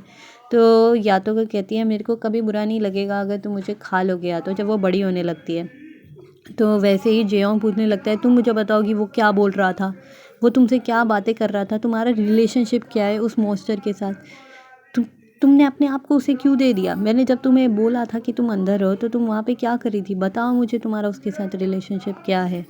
तो सौरव जो है वहाँ पे चुपचाप बैठी हुई होती है। तो सौरव कुछ बोल नहीं रही होती है और जियोंग बोलता है कि तुम अपने आप को सेक्रीफाइस करने का कभी फिर नहीं सोचोगी, समझा तुमने? तुम कभी मेरी बात नहीं सुनती। और ये क्या कि वो वहाँ से चला जाता है। फिर वो लोग देखते हैं वो दोनों प्राइस की सौरव के हाथ से खून वून निकल रहा है, तो वो लोग उसके खून को ट्रीट करने लगते हैं। तो वो बोलने लगती है, या तो का जो नाम दिया है या तो मैंने दिया है। तो कहते हैं अच्छा। तो कहते तो वो लोग पूछने लगते हैं, क्या तुम्हें पढ़ना आता है? तो कहते हैं नहीं। तो एक जो प्राइस है वो मन में सोच रहा होता है कि ये एक सेलेस्टियल बीन है। अगर ये एक अच्छी दूसरी फैमिली में बड़ी होती, इनकी सिचुएशन कुछ और ही होती, तो ये अभी की सबसे बड़ी one of the biggest price होती है जिन्हें सब गॉडेस के नाम से देते। तो ये बताने लगती है, या तो नाम मैंने दिया था, उसको बचपन में चोट लगी थी जिसे मैंने सही की थी। तो ये लोग पूछने लगते हैं, क्यों ये सब क्यों किया आपने? कहते हैं, ये सब चीज़ें मैंने की थी, मुझे माफ़ कर दो। तो और माफ़ करते ही बोलते ही हमें या तो दिखाया जाता है जो वो सौरव का रोता हुआ चेहरा इमेजिन करते हैं और चाँद की तरफ देखने लगता है। कहते हैं, तुम बिल्कुल इस चाँद जैसी हो सौरव। और फिर हमें वापस सीन पे दिखाया जाता है जिसमें बचपन में यातो ने सौरव को देखा था। कहते हैं, ये एक सेलेस्टियल बीन है, मैं इसे खा लूँगा और इंसान बन जाऊँगा। तो देखते हैं कि ये जैसे कि इसके जो और इंसान है वो इसको तकलीफ़ ही दे रहे हैं। तो वो सोचता है कि इंसान तो अपने छोटे बच्चों से प्यार करते हैं ना, तो सब इसे तकलीफ़ क्यों दे रहे हैं? ये सब चीज़ें सोचता ही रहता है कि क्यों इसे इतना दर्द दिया जा रहा है। तो वो बैठा हुआ होता है एक जगह पे। वो कहते हैं, इन बेवकूफ़ों को पता भी नहीं कि एक सेलेस्टियल बीन है और ये इसे ऐसे ट्रीट कर रहे हैं। तो इसने प्रिंसेस की रोती आवाज़ सुनता है और देखता है कि ये रो क्यों रही है। तो कहते हैं, क्या ये इस बॉल की वजह से रो रही है? तो वो उसे बॉल वापस कर देते हैं और वो थैंक यू कहती है उसे। तो कहते हैं, वो जब भी रोती थी, जब भी हंसती थी, मैं दूर से देखा करता था। और फिर एक दिन आता है जिसमें वो कहती है, उसकी मेड जो उसके साथ काइंड थी वो मर जाती है और वो सौरव चिल्लाती है कि तुम सबको मुझे खाना है ना, तो खा लो मुझे, आओ खा लो मुझे। तो जितने भी गॉब्लिन हैं उन सब में लड़ाई होने लगती है, जिसमें सारे गॉब्लिन्स को या तो मार देता है आराम से।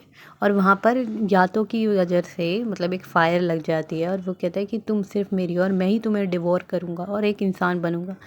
तो यातो की चोट देखती है सौरव और अपने खून से यातो की चोट को वो ठीक करती है। कहती है ठीक है, खा लो तुम मुझे, तुम ही खा लो, मैं तुम्हारे तो एटलीस्ट काम आ पा रही हूँ। तो कहते हैं या तो ये सब देखता है और कहता है मुझे नहीं खाना तुम्हें। या तो को तो लगा वो भी ऐसे ही करेगी जैसे और इंसानों की ने किया था, कि वो भी उसे मॉन्स्टर बोलेगी। पर या तो जो है सिर्फ उसकी अपना हाथ बढ़ाता है, उसकी आँखों पे रखता है और उसे ले जाता है आँखों को। और वो आँखों को इसलिए लेके जाता है, तो वो कह रहा होता है कि इतनी सुंदर आँखें हैं पर ये ऐसी चीज़ों को देखती हैं जो चीज़ें उसे नहीं देखनी चाहिए। या तो जो है और लोगों के नाम जो गॉब्लिन्स के नाम है वो देख पाता है क्योंकि उसके पास सौरों की आँखें हैं और सौरों की आँखों से सब चीज़ें दिख सकती है। डीमंस एकदम क्लियरली दिख सकते हैं, एकदम क्लियरली, जो अभी सिर्फ डीमन की परछाई और थोड़ा ऑरा फील होता है सौरों को। फिर इसके बाद हमें आस्था का सीन दिखाया जाता है, जो एक प्राइस है जो ये सब चीज़ें देख रहा होता है क्योंकि वो फिर से एक जगह की वापस देख सकता है। तो कहते हैं, तो एक वो जो गॉब्लिन होता है दूसरा वाला, वो कहता है मुझे पता नहीं था कि तुम्हारे पास ऐसी पावर भी है। तो कहते हैं और तुमने क्या देखा और तुम्हें आंसू आ रहे हैं, तुम क्यों रो रहे हो, तुमने ज़रूर कुछ बेकार देखा होगा। तो आस्था कहता है मैंने वही चीज़ें देखी जो मुझे नहीं देखनी चाहिए थी और मेरा काम है एक इंसान की मदद करना और गॉब्लिन को मारना और कुछ नहीं। इसके बाद दूसरे सीन में हमें दिखाया जाता है जिसमें जेओंग जो है प्रिंस गेरियन से बातें कर रहे होते हैं कि पूरे प्रिंस गेरियन बोल रहे होते हैं कि पूरे कैपिटल में बातें फैल रही है कि तुम्हारे पास कोई जादुई टॉनिक है। तो कहते हैं नहीं, ऐसा तो कुछ भी नहीं है। इसके बाद प्रिंस गेरियन की जेओंग से किसी बात पे कुछ बात बहस होने लगती है जिसमें ह्यूम भी, जिनकी मदद की थी जेओंग ने, वो इसकी साइड लेते हैं और ये लोग बचा लेते हैं उससे।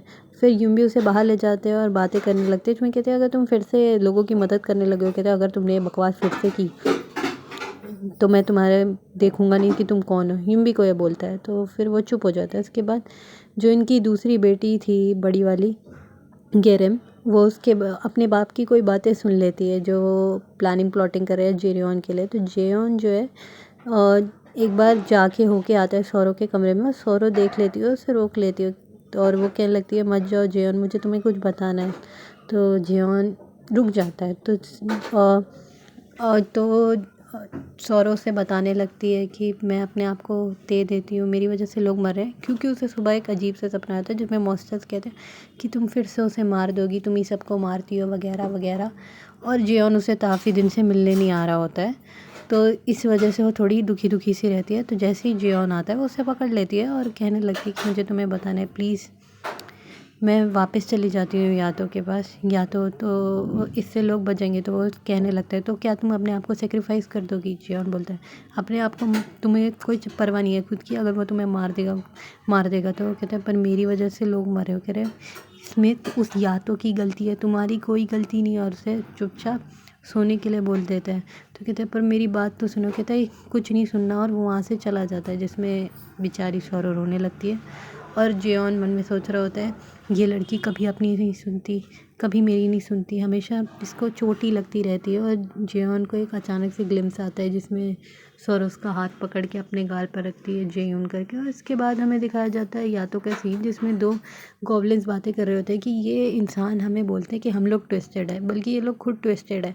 क्या क्या चीज़ें कर रहे हैं ये, मतलब खुद ही लोगों को मार रहे हैं और हमारा नाम लगा रहे हो। कहते हैं क्या, एक बार लेके चलो मुझे वहाँ पे जहाँ पे सौरव रहती है। तो सौरव जहाँ पे रहती है वो वहाँ पे जाता है या तो सौरव जो है अचानक से उठती है और वो कहती है मुझे फ्रंट गेट पे लेके चलो, ब्योम को कहती है। और ब्योम जो है वो कहती है कि लेडी आपको नहीं जाना चाहिए वहाँ पे।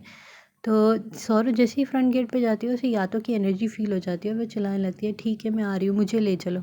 और वैसे ही पीछे से जियोंग आता है और उसे पकड़ लेता है और कहता है तुम मेरी कभी बात नहीं सुनोगी ना, मैंने तुम्हें कहा था तुम अंदर रहो।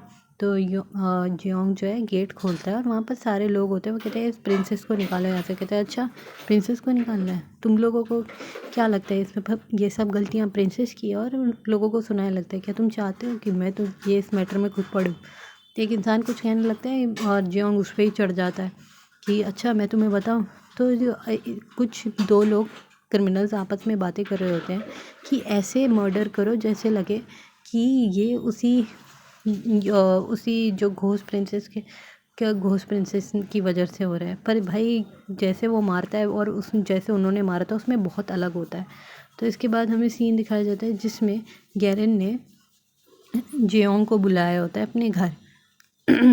तो जेओन जो है गैरम के घर जाता है, कहता है मुझे ये सिचुएशन सही नहीं लग रही, पूरी सिचुएशन ही गलत लग रही है।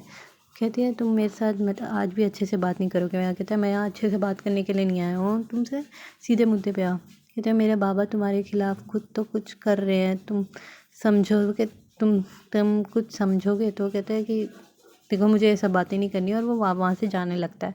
और उसे वापस वहाँ पे उस टाइम सौरो की याद आती है। तो जेओन को गैरम पकड़ती है और रोक लेती है और उसे कहती है आई लव यू। उस टाइम जब वो गैरम उसके ऊपर बैठी हुई होती है तो उसे सौरो की याद आ रही होती है और वो वापस आता है।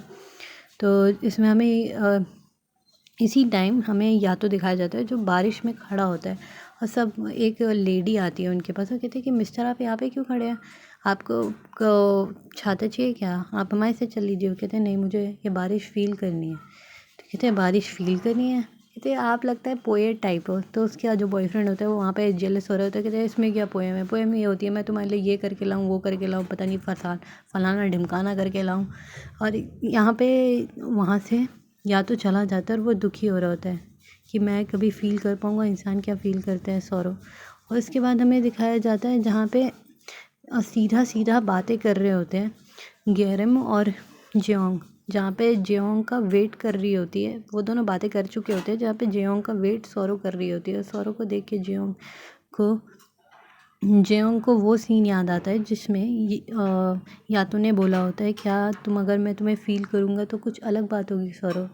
तो जेओंग कहता है ये चीज़ तो मैं बोल भी नहीं सकता तुम्हें, अब खुद से बोलता है सौरव को देख के। इसके बाद हमें दिखाया जाता है कि तो बियोम जो जेओंग का दोस्त है वो पूछने लगता है तुम बारिश में क्या कर रहे थे वगैरह, ये तुम्हारा मतलब नहीं है, तुम मेरे से बताओ तुम यहाँ क्या करोगे। कहता है ठीक है चलो। ये है कि अब जो है मार्केट में और न्यूज़ेस फैल रही है कि एक नए तरह के लोग आ गए हैं जो एक अलग तरीके से लोगों को मार रहे हैं। जिस तरह से यातो मारता था वो बहुत अलग है उस तरीके से। तो कह रहे तो तुम्हें क्या लगता है कौन करे, किंग गेरियम। तो कहते हैं किंग गेरियम ये सब क्यों करेंगे, क्या तुम्हें नज़र नहीं आ रहा। ये बियोम कहता है कि तुम किस लेवल पे जा रहे हो। कहता है किस लेवल पे जा रहा हूँ, मैं अभी एक जनरल ही हूँ। कहता है तुम्हारे पे हर इंसान की मदद मिल रही है, तुम्हारे पास उस आदमी की मदद है, हिम्बी की मदद है, तुम्हारे पे सबसे अमीर आदमी जो कैपिटल का है उसकी मदद है। और ये सब तुम्हारी एक सीढ़ी बनते जा रहे हैं कि तुम अब अगले राजा बनने वाले हो, तुम उनकी आंखों में प्रॉब्लम कॉज कर रहे हो। और इसके बाद हमें सीन दिखाया जाता है जिसमें सौरव के सपने में यातो आता है और यातो कहता है मुझे तुम्हें खाना है, मुझे इंसान बनना है। और वो दुखी आवाज़ में होता है भाई। यातो को वो जैसे ही देखती है और अपना हाथ लगाती है वैसे ही उसकी अलग से एनर्जी निकलने लगती है। तो फिर इसके बाद वो वापस उठ जाती है जहाँ पे वो सोई होती है। तो एक दो मीट जो है आपस में बात कर रहे होते हैं कि जेओंग की एक लवर है जो गेरियम है, वो जो सुन के सौरव को बहुत बुरा लगता है। वो कहती है लवर, कहता है मुझे ऐसा नहीं फ़ील करना चाहिए, वो लवर रख सकता है, इसमें बुरी बात क्या है, पर मुझे इतना बुरा क्यों लग रहा है। तो ये सब सोच के सौरव कहती है कि ऐसा ही फ़ील हुआ होगा यातो को जब उसने मेरी तरफ ऐसे देखा था। तो इसके बाद गेरियम को प्रिंस जो है बुलाते हैं, प्रिंस गेरियम को बुलाते हैं अपनी बेटी को। और वहाँ पर वो आती हैं और वो आती है और बोलती है अपने बाबा को ग्रीट करती है कि बाबा आपने मुझे बुलाया, क्या काम है। तो उसके बाबा चिल्लाने लगते हैं कि तुमने अपने कमरे में जेरियम को बुलाया था, तुम मेरे खिलाफ साजिश कर रही हो, फलाना ढिमकाना, तुम मुझे मरवाना चाहती हो, और अपनी बेटी को मारने लगता है भाई घटिया बाप। तो इसके बाद जो है वो बोलते हैं कि अच्छा। तो उसकी बेटी कहती है कि नहीं बाबा मेरी गलती नहीं है, मैं आप ही के लिए उनसे बात करी थी। कहते हैं अच्छा अगर तुम मेरे लिए बात कर रही थी तो जाओ उसे फिर से बुलाओ, फिर से सीड्यूस करो उसे और बुलाओ अपने लिए। तो फिर से गेरम जो है जेओन को वो अपना पिन भिजवाती है जिसमें वो मिलने के लिए बुलाती है। और जेओन जा रहा होता है मिलने के लिए, पर वहाँ से सौरव निकलती है और सौरव को अच्छा नहीं लग रहा होता, उसे नहीं जाना चाहिए। तो वो उससे रोकती है कि प्लीज़ मत जाओ, तुम्हें नहीं जाना चाहिए, मुझे नाइटमेयर आया, मुझे बहुत बेकार सपने आए हैं। तो कहते हैं नाइटमेयर को छोड़ो और मैं आते हुए तुम्हारे लिए वो टॉफ़ीज़ भी लाऊंगा जो उसे फ्लावर पेटल टॉफ़ीज़ पसंद है। तो कहते हैं वो बहुत टेस्टी होती है, पर थैंक यू वो सब लाने के लिए, पर तुम्हें वहाँ नहीं जाना चाहिए, ये मुझे बेहद बेकार सपना आया है। तो सपनों को छोड़ो, मुझे कुछ नहीं होगा। और सब बढ़ के वो आगे जाने लगता है, पर अचानक से क्लिक होता है सौरव के दिमाग में, और वो उसे फिर रोकने लगती है कि मुझे पता है वो तुम्हारी लवर है, पर प्लीज़ मेरी बात सुनो, तुम मत जाओ। जो सुन के जियोंग को अच्छा नहीं लगता कि लवर, तो कहते हैं तुम जब से आई हो मेरी ज़िंदगी में तब से मेरी ज़िंदगी ख़राब हो रखी है, मुझे तुम्हें बाहर भेज देना चाहिए था। जो बेचारी सौरव को दो सुन के बहुत दुख होता है, उसका दिल टूट जाता है, वो रोने लगती है। वो कहती है प्लीज़ मुझे बाहर भेज देना, पर प्लीज़ तुम मत जाओ वहाँ पे, मुझे अच्छा नहीं लग रहा, तुम्हें नहीं जाना चाहिए। और वो उसे रोक रही होती है, पर वैसे ही जियोन जो है और मेट्स को आदेश देता है, ऑर्डर, कि प्रिंसेस सौरव को अंदर लेके जाओ। और सब उसे ले जाने लगते हैं, पर प्रिंसेस सौरव अभी भी कह रही होती है कि तुम्हें वहाँ नहीं जाना चाहिए, प्लीज़ मेरी बात सुनो। और जियोंग बोलता है बस बहुत हो गया, तुम एक आईसोर हो, आँखों की तकलीफ़ जनक हो तुम। और ये बोल के वो वहाँ से चला जाता है।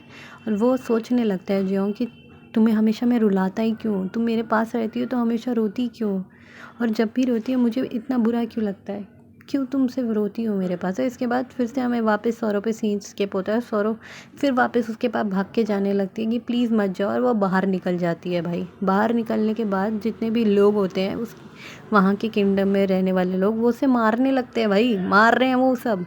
बीच में या तो आ जाता है जो उसे बचाता है, और या तो उसे उठा लेता है। और सौरव कहती है कि प्लीज़ मेरे पति को बचा लो, वो इकलौता आदमी था जिसने मुझे काइंडनेस दिखाई, अपने पास रखा। तो या तो कहता है ठीक है, अगर तुम ये चाहती हो तो मैं उसे बचाऊंगा। और इसके बाद सीन जो है स्किप होता है, जिसमें हमें जियोन दिखाया जाता है जो बैठ के सिर्फ यही सोच रहा होता है कि वो बार बार कह रही थी कि मत जाओ मत जाओ।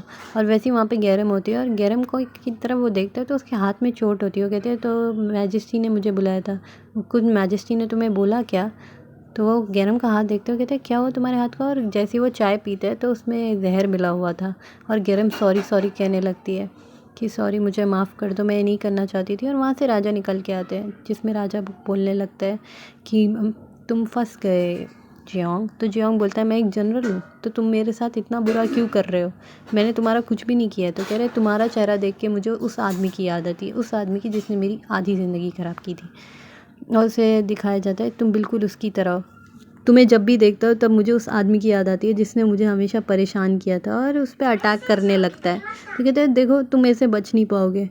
तो और वो बचने की कोशिश करता है, डॉच करके वो निकलने की कोशिश करता है, पर फिर से प्रिंस गेरियम उस पर हमला कर देते हैं और वो गिर जाता है। कहते हैं तुम अगर मुझसे भीख मांगो कि मैं तुम्हें जाने दूँ तो कि शायद मैं तुम्हें जाने दूँ। तो भाई जेओंग बीइंग जेओंग वो कहता है कि क्या क्या क्या सच्चाई है कि तुम मुझे जाने दोगे अगर मैं तुमसे मांग लूँगा कि मुझे जाने दो, इससे अच्छा तो तुम मुझे मार दो। कहता है ठीक है, अब मुझे तुम्हें मार ही देना चाहिए। उससे पहले ही जेओंग जो है प्रिंसेस सौरव के बारे में सोच रहे होते हैं कि तुम मुझे कह रही थी ना जाओ, शायद मुझे नहीं जाना चाहिए था। और इसके बाद जैसे ही वो उस पर हमला करने वाला होता है, पीछे से हमारा यातो आता है, और यातो उसके हाथ अपन उसका दिल निकाल लेता है। और यातो को देख के उसे प्रिंस, जो उस टाइम के प्रिंस रहा करते थे, शिन्योल, प्रिंस शिन्योल की याद आ जाती है, जिसमें ब्योंग जो उसका दोस्त होता है कहते हैं हाँ जब मैंने उनकी पहली बार शक्ल देखी थी तो मुझे उसकी शक्ल देख के प्रिंस शिन्योल की याद आई थी, जो मैंने शुरुआत में बताया था, जो वन ऑफ द सबसे सुंदर राजा हुआ करते थे उस टाइम के, जिन्होंने बहुत बड़ी गलती की थी, कॉन्सर्ट के साथ उनका बच्चा हुआ था जो हमारी सौरव है। उसके बाद ये लोग देखते हैं कि प्रिंसेस सौरव एक कमरे में पड़ी होती है जहाँ पे एक मॉन्स्टर आता है, और मॉन्स्टर को लगता है कि भाई अटैक खुद कर लेंगे हम, पर प्राइस जो है वो अटैक रोक लेते हो। कहते हैं तुम्हें लगा कि मैं फील नहीं कर पाऊँगा कि तुम यहाँ पे हो। फिर उसके बाद वहाँ पे एक कपड़ा पड़ा हुआ होता है, जो एश्ता जो वन ऑफ द प्राइस है वो पूछता है कि ये कपड़ा किसका है। तो कहता है कि ये प्रिंस शिन्योल का है। तो प्रिंस शिन्योल का कपड़ा पकड़ता है वो, और कुछ मंत्र वंत्र फूकता है वो वापस जो उस टाइम की सिचुएशन।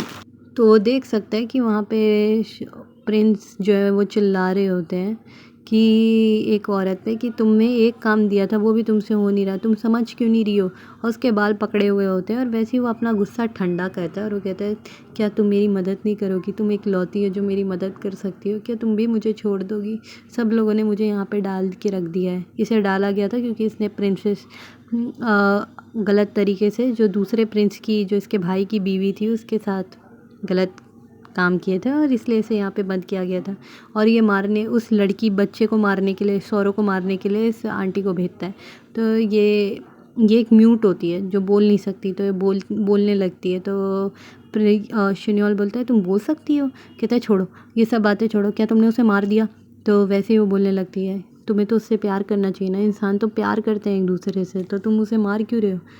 तो वो उसे मार देता है शिन्योल चिल्ला रहा होता है कि कोई बचा यहाँ पर, सिर्फ ये मॉन्स्टर मुझे मार देगा। और वो जब उसे मार चुका होता है तो या तो कहता है कि कोई उससे प्यार क्यों नहीं करता, मुझे समझ नहीं आ रहा कोई क्यों नहीं करता। और ये देख के भाई आस्था जो हमारा वो प्राइस है रोने लगता है और वो कहता है कि मैं तुम्हें या तो इस दुख से मुक्ति दे दूँगा। इसके बाद हमें यातो का सीन दिखाया जाता है जहाँ पे यातो वापस अपने कमरे में आता है और वो कहता है कि मुझे अपने आप को साफ़ कर लेना चाहिए, प्रिंसेस को खून नहीं पसंद, सौरव को खून नहीं पसंद। वो देखता है वहाँ पे प्रिंसेस नहीं होती तो वो बाहर निकलता है और ये जो प्राइस होते हैं वो उस पर अटैक करने लगते हैं।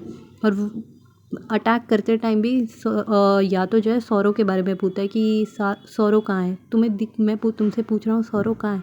तो वन ऑफ द प्राइज बोलता है प्लीज़ शांत हो जाओ। कहता है तुम्हें दिख नहीं रहा मैं कितनी कोशिश कर रहा हूँ, प्लीज़ बता दो सौरव कहाँ है। और इसके बाद वापस जो है सौरव पे सीन आता है जहाँ पे उसकी मेड रोने लगती है कि आपको अपने बारे में सोचना चाहिए, मेरे बारे में नहीं, आप रो क्यों रही, आप अपने बारे में कभी नहीं सोचती। और फिर ब्योंग आता है वहाँ पे और ब्योंग पूछता है तुम मुझे बता सकती हो क्या हुआ था? कहते हैं मैंने जियोंग को जाते हुए देखा था और मैं उनके पीछे भागी और मेरी मदद कर, और जो उसके आगे कुछ याद नहीं हो। कहते हैं उसके आगे मैं बताता हूँ क्या हुआ।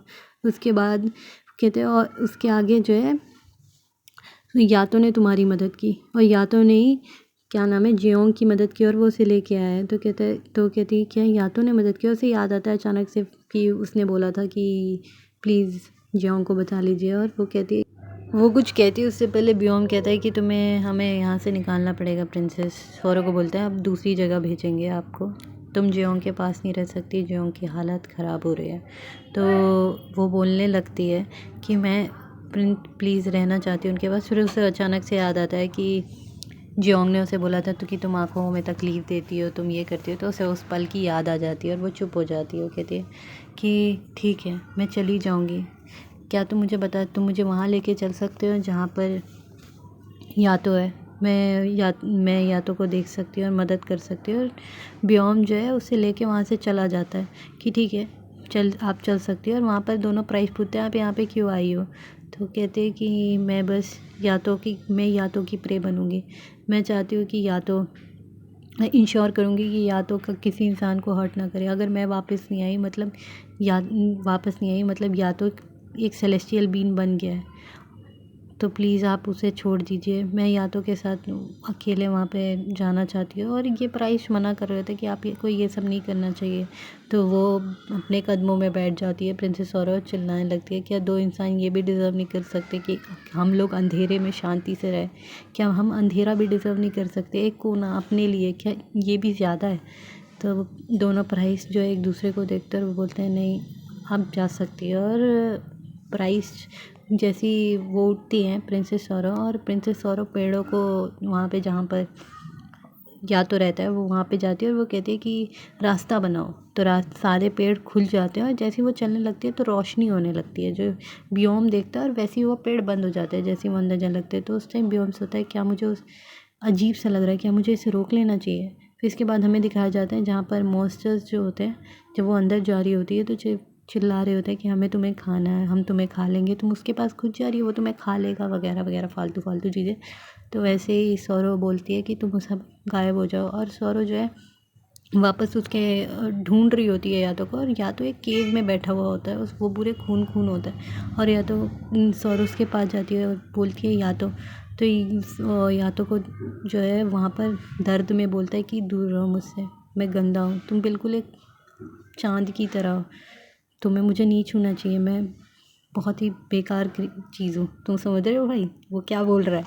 उसके बाद सौरव कहती है नहीं, या तो उसे गले लगा लेती है वो, और उसके बाद वो बोलने लगती है कि तो ये सब सुन के सौरव से गले लगा लेती है। कहती है तुम हमेशा से ऐसे ही रहे हो, या तो जब भी मैं तुम्हारे पास आई हूँ तुम हमेशा मुझसे दूर ही गए हो, जबकि तुम हमेशा मेरे खून के प्यासे रहे हो। मैं समझ गई तुम मुझे तकलीफ़ नहीं पहुँचाना चाहते थे, मैं तुम्हारे साथ रहूँगी। और ये बोल के हमें दूसरे सीन में स्किप होता है जिसमें या तो जियोंग के पास सौरो को लेके आते हैं और सौरो उसे थैंक यू कह रही होती है कि थैंक यू, मैं तुम्हारी वजह से मैंने ज़िंदगी में पहली बार फ़ील किया कि शांति क्या होती है। शायद मैंने कुछ ज़्यादा ही डिमांडिंग बन गई थी। और वो अपने खून से उसको ट्रीट करने लगती है, उसकी जहाँ जहाँ चोट लगी होती है तो उसके होंठ पे भी चोट लगी होती है तो वो अपने होठों से ठीक कर रही होती है। तो भाई वापस किस बैक कर देता है और वापस सो जाता है। सो गया भाई। और फिर जो है जिसमें सौरव कहती है कि बहुत ही बेकार स्लीपिंग हैबिट है तुम्हारी, और ये बोल के वो जाने लगती है और वो थैंक यू बोलती है, तुमने जो जो किया मुझे अपने पास रहने के लिए दिया, और सब के लिए मैं तुम्हारे पूरी दिल से शुक्रिया हूँ। और फिर वो अपनी उस मीट के पास जाती है जिनका नाम जिसने उसका ध्यान रखा, और वो बोलती है कि थैंक यू तुम सब के लिए। और फिर वापस यातो के पास आती है और यातो कहता है अगर तुम्हारा दिल बदल गया तो तुम रह सकती हो यहाँ पे, कोई दिक्कत वाली बात नहीं है।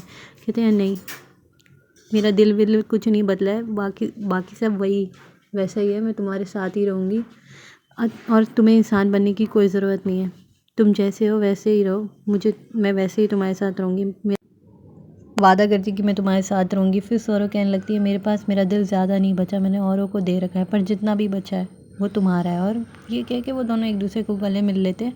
इसके बाद जियोंग उठता है एक अजीब से सपने से जिसमें जियोंग जो है सौरव को किस कर रहे होता है और वो दोनों साथ में सो रहे होते हैं। और सोने के बाद वो कहते हैं कि हम दोनों एक दूसरी कंट्री शिफ्ट हो जाएंगे जहाँ पर तुम और मैं आराम से रहेंगे। मतलब ये सपने देख रहा होता है और सपने में सौरव के साथ अपनी आगे की ज़िंदगी इमेजिन करता है तो उसे याद आता है कि उसने उसे किस किया था। तो कहता है वो इतनी बोल्ड भी हो सकती है। फिर इसके बाद वो अपने नौकरों को बुलाता है और बोलता है कि सौरव कहाँ है, पूछ के आओ।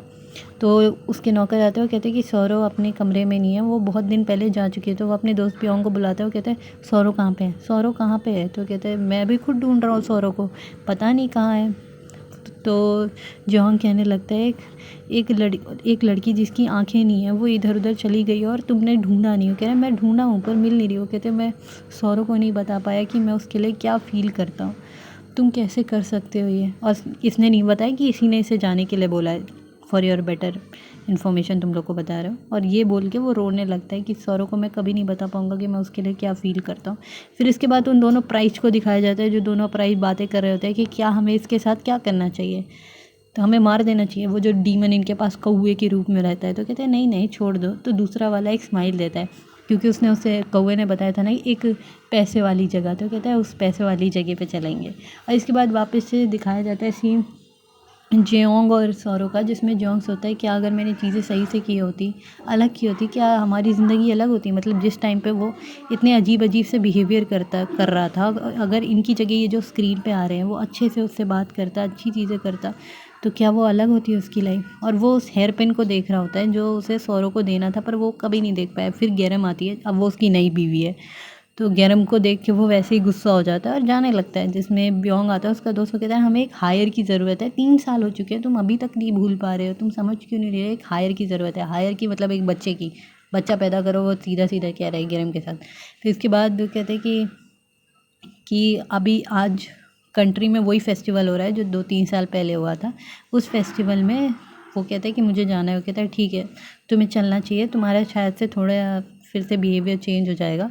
और वो लोग वहाँ पे जाते हैं और वो जो टॉफ़ी थी जो सौरव को पसंद होती है, फ्लावर पेटल टॉफ़ी, वही वो खाता है। तो ब्योंग बोलता है मुझे पता नहीं था तुम्हें मीठा पसंद है। तो वो कुछ नहीं बोलता, चुपचाप खा लेता है। फिर उसके बाद वो उसी कैसल में वापस जाता है। ये लोग अभी अलग कैसल में रह रहे होते हैं, तो उस कैसल में वापस जाता है जहाँ पर एक लड़की बैठी हुई होती है, जिसे देख के उसे जियोंग को लगता है कि वो सौरव है, पर वो सौरव नहीं थी, वो सौरव की मेड थी जो उसका ध्यान रखती थी। और वो कहने लगती है कि प्रिंस जियोंग मैं इसका ध्यान रखती हूँ क्योंकि प्रिंसेस सौरव को फूल बहुत पसंद थे। और इसके बाद दिखाया जाता है कि वो वहाँ से जाने लगता है। इसके बाद जियोंग और ब्योम फिर से आपस में बैठ के बातें कर रहे होते हैं, जिसमें ब्योम कहता है क्या अगर मैंने उस टाइम सौरव को रोक लिया होता, क्या तुम्हारी कहानी अलग होती। उस चीज़ के लिए मैं अभी भी खुद को दोष देता हूँ, क्या पता मुझे तुम्हें रोक लेना चाहिए था। और वहीं से ऊपर से जियोंग जो है सौरव जैसे दिखने वाली एक लड़की को देखता है और वहाँ से भागने लगता है, सौरव कहते हुए मैं कभी तुम्हें नहीं बता पाया कि मैं तुम्हारे लिए क्या फ़ील करता था। और वो चिल्लाता है तेज़ी से सौरव, और सौरव को वो देखता है कि मैं कभी नहीं भूलूँगा आज मरते दम तक कि मैंने क्या हारा है तुमसे, मैं कभी तुम्हें नहीं बता पाया कि मैं तुम्हारे लिए कैसा फ़ील करता हूँ। इसमें हमें यातो और सौरव एक साथ दिखाए जाते हैं कि और फिर उसमें दिखाते हैं कि प्रिंसेस स्माइल कर रही होती है। फिर उसके बाद सीन स्किप होता है जिसमें या तो जो है या तो और दूसरा गॉब्लिन बातें कर रहे होते हैं जिसमें प्रिंसेस सौरो की तबीयत ख़राब होती है। इसके बाद ये लोग बातें कर रहे होते हैं जिसमें एक गॉब्लिन कहता है कि मैं तुम्हारे लिए रोज़ मेडिसिन लेके आ रहा हूँ, इसके बदले मुझे कुछ मिलना चाहिए ना। तो वो पूछता है या तो क्या चाहिए तुम्हें, वो कहते हैं प्रिंसेस का खून। तो फिर या तो चिल्लाने लगता है कि तुम्हें अपनी औकात में रहना चाहिए, तुम भूल गए क्या कि तुम्हें कहाँ पर अपनी ज़ुबान चलानी चाहिए और कहाँ पे नहीं। तो कहते हैं कि एक और, तो कहते हैं मुझे तुम्हें कुछ बताना है, एक नया मॉन्स्टर अपीयर हुआ है जो जिसका नाम ये नागी बताते हैं। नागी एक वन ऑफ द मॉन्स्टर्स है जो बहुत ही ज़्यादा ताकतवर रहता है। तो कहते हैं वो फिर से वापस आ गया है और वो तुम्हें ढूंढ रहे हो। कहते मैं तुम्हें बता रहा हूँ पहले ताकि तुम जान लो कि नागी कितना स्ट्रॉन्ग है, तुम जानते हो, और अभी तुम्हारी हालत भी ऐसी हो रखी है। तो कहते हैं देखो मैं प्रिंसेस को छोड़ के यहाँ पे अकेले जा नहीं सकता। और वैसे ही सौरव अपनी आंखें खोल लेती है। सौरव अपनी आंखें खोल लेती है तो कहते हैं ये लो तुम्हें पॉरेज खाना चाहिए, पॉरेज दलिया होता है, पॉरेज खा लो। तो ये सब देख के सौरव हंसने लगती है। कहती है तो या तो पूछता है कि तुम हंस क्यों रहे हो। तो कहते हैं कभी ये बहुत कम देखने मिलता है ना कि कोई मॉन्स्टर इंसान का ध्यान रख रहे हो। तो या तो बोलता है कि मुझे इन सब चीज़ों का एक्सपीरियंस है। तो कहते हैं कैसे। तो उसे एक बच्ची, हमें पहले का सीन दिखाया जाता है जिसमें उन्होंने बच्चे का ध्यान रखा था। फिर इसके बाद सीन स्किप होता है जिसमें या तो जो है प्रिंसेस सौरो को एक नदी के पास लेके आया होता है जहाँ पे प्रिंसेस सौरो खेल रही होती है अपने पैरों से, जिसे देख के वो कहते हैं कि अपने मन में देख के कहते हैं मैं तुम्हें फ़ील करना चाहता हूँ, मैं तुम्हें डिवोर करना चाहता हूँ। और फिर प्रिंसेस उसे बुलाने लगती है और वो अपने ख्वाबों से निकलता है और वहाँ पर वो दोनों बैठ के बातें कर रहे होते हैं। तो वो फ्रूट खा रही होती है जो या तो लेके आया हुआ होता है और या तो को देती है खाने के लिए। वैसे उसका हाथ कट जाता है तो उससे खून निकलने लगते हैं। तो कहती है मेरा हाथ गलती से कट गया लगता है। तो वो खून जो है या तो अपनी उंगली पकड़ लेता है, उसके चूसने लगता है उस खून को। और फिर उसके बाद जो है तो प्रिंसेस सौरो जो है पूछने लगती है यातो से कि क्या तुम ठीक हो। तो सौरो बोलता है, सौरो को देख के यातो बोलते कि नहीं मैं ठीक हूँ, सॉरी। तो सौरो बोलती है कि कोई बात नहीं, सब ठीक है। और सौरव को उठा के या तो ले जाने लगता है और सौरव पूछ रही होती है क्या इस वैली में कोई फ्लावर्स हैं। तो कहते हैं मैंने तो फ्लावर्स देखे हैं। कह रहे क्या फ्लावर्स, इस वैली में कोई फ्लावर्स नहीं है। तो क्या है पर मेरे को वो फ्लावर्स लगते हैं, वो उनकी खुशबू फ्लावर जैसी है। कहते हैं ठीक है वो फ्लावर्स नहीं है पर तो सौरव बोलती है तो कोई बात नहीं, आपसे हम उसे फ्लावर्स बोलेंगे, इस वैली के फ्लावर्स होंगे वो। तो सौरव को रखता है और वहाँ से उसे आवाज़ आती है नागी की फीलिंग आती है। कहता है पहले मुझे नागी की को यहाँ से हटाना पड़ेगा। तो वो छुप के से चला जाता है और वहाँ पे नागी की और यातो की अच्छी खासी लड़ाई होती है। तो कहते हैं तुम तो नागी बोलते हैं कि मैं तो काफ़ी दिन से तुम्हारा वेट कर रहा था। तो भाई नागी जो है थोड़ा ओवर पावर करेगा यातो को, क्योंकि यातो अभी अपने थोड़ी उस स्टेज में है जिसमें वो थोड़ा ह्यूमन भी बन चुका है। तो फिर वो वापस आ जाता है, तब भी यातो ही जीता है। और यातो पूरा खून जो है वहाँ पर बैठा हुआ होता है, जिसे देख के सौरव उठती है और वो कहती है कि तुम पूरे खून हो रखे हो, मुझे तुम्हारी मदद करनी चाहिए, मैं तुम्हें अपने खून से हील कर दूँगी। तो या तो कहता है तुम्हारे खून को यूज़ करने से अच्छा कि मैं मरी जाऊँ, मेरे साथ ये सब मत करो। तो कहते हैं तुम मुझे एक जगह लेके चलोगी। तो वो उसे अपने साथ एक जगह लेके चलने लगता है। तो सौरव जो है उसे उठा के लेके चलने लगती है और वो बोलती है तो वही फ्लावर वैली है ना जहाँ पे हम पहले आए थे, तुम्हें हम बाद में नहीं आ सकते थे जब तुम हील हो जाते। तो बोलते कि सौरव इस तरफ देखो, मेरी आंखों में देखो। और आंखों में एक फ्लैश होता है जिसमें यातो का असली नाम दिखाया जाता है। कहते हैं ये मेरा असल नाम है जो मैं तुम्हें बता रहा हूँ, और तुम लोगों को मैंने बताया था अगर कोई अपना असल नाम किसी को बताता है खुद से तो तुम समझ सकते हो, क्योंकि वही चीज़ है। तो या तो कहने लगता है कि तुमने कहा था कि तुम्हारा दिल के पास तुम्हारे पास कुछ भी नहीं है, तो मेरे पास इकलौती चीज़ मेरा नाम है, वही मैं तुम्हें दे रहा हूँ, उसके अलावा मेरे पास कुछ भी नहीं है अपना खुद का। तो या तो कहता है कि मैं तुम्हें अपना सब कुछ देता हूँ, मैं अब तुम्हारा हूँ। और फिर सौरव को याद आता है वो बचपन का रोते हुए चेहरा। वो कहते हैं मैं हमेशा से चाहती थी कि कोई मुझसे प्यार करे और तुम यहीं पे थे, मैंने कभी रियलाइज़ नहीं किया कि तुम यहीं पे थे।